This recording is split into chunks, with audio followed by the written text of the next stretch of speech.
Ilang meat vendors sa Pangasinan hindi sang-ayon sakaling umiral sa lalawigan ng maximum SRP para sa mga karneng baboy. Para sa detalye kasama natin, Idol Rona Raka. 104.7 IFM Report.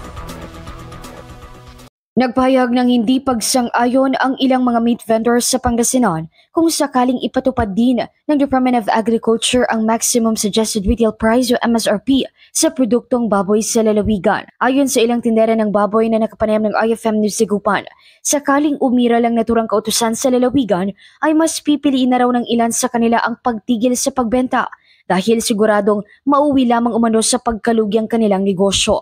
Anila, wala rin daw magawa ang mga ito kung mataas ang presyo sa merkado dahil mataas din ang pagpataw mula sa kani-kanilang supplier.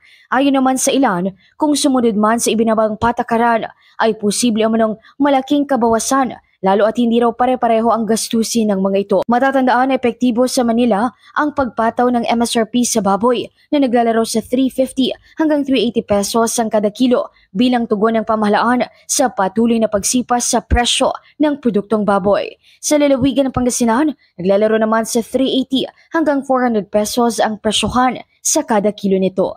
Muli rito sa IFM Dagupan, ito si Idol Rona Raka, Tatak IFM. IFM News. IFM News. IFM News.